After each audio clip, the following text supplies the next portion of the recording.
Selasa 8 Juli tahun 2025. Kita akan bersama merenungkan firman Tuhan dari Kisah Para Rasul 22 ayat 23 sampai 29 yang demikian. Kisah Para Rasul pasal 22 ayat 23 sampai 29.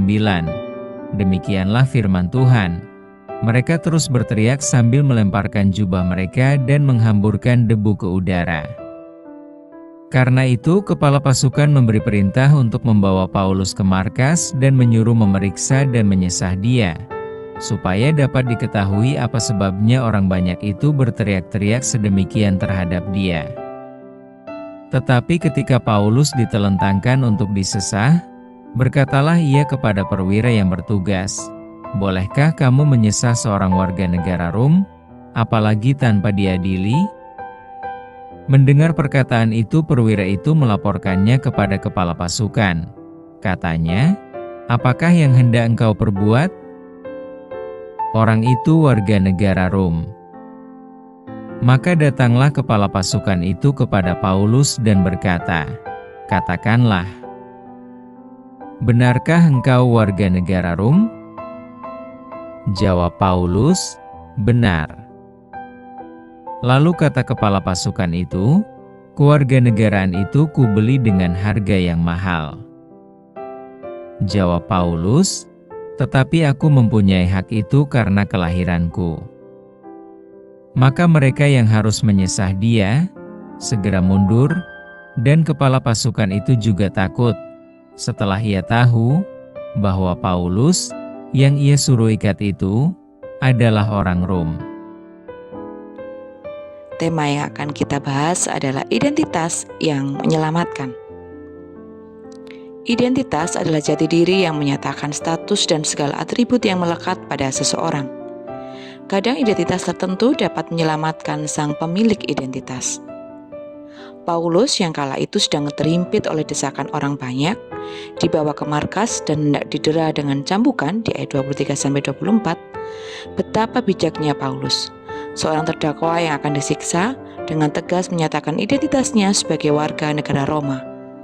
Setelah dipastikan bahwa identitas itu benar, bahkan didapat karena kelahirannya, dia terluput dari penyiksaan di ayat 25-29. Pada masa itu ada hukum Romawi yang disebut civis Romanus sum, bahwa warga negara Roma tidak boleh dicambuk dan dihukum tanpa pengadilan. Hakim yang menolak pembelaan warga negara Roma akan dijatuhi sanksi, bahkan dihukum mati. Sang kepala batalion tentu tidak berani melanggar hukum ini. Jika identitas Paulus sebagai orang Roma menyelamatkan dari cambukan, terlebih lagi identitas kita sebagai orang percaya menyelamatkan kita dari hukuman dosa. Jika kewarganegaraan kerajaan Roma dibeli dengan harga yang mahal, terlampau mahal lagi kewarganegaraan kerajaan Allah. Yesus Kristus telah membayar harganya, sehingga siapa yang percaya dan dibaptis akan diselamatkan. Bisa dilihat di Markus 16 ayat 16. Paulus sebagai orang Roma tahu benar siapa dirinya, juga undang-undang yang berlaku di bangsanya, sehingga identitas itu menyelamatkan dia tepat pada waktunya. Bagaimana dengan kita?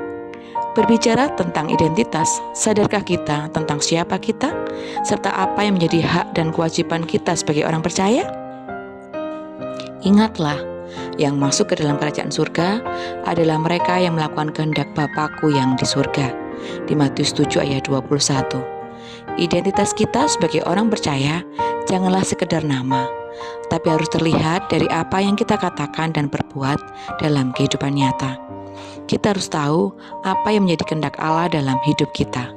Dan dari pengetahuan itulah kita beranjak mengerjakan keselamatan kita. Mari bersama kita berdoa. Selamat pagi ya Bapa. Terima kasih untuk firman-Mu yang boleh terus menguatkan kehidupan kami.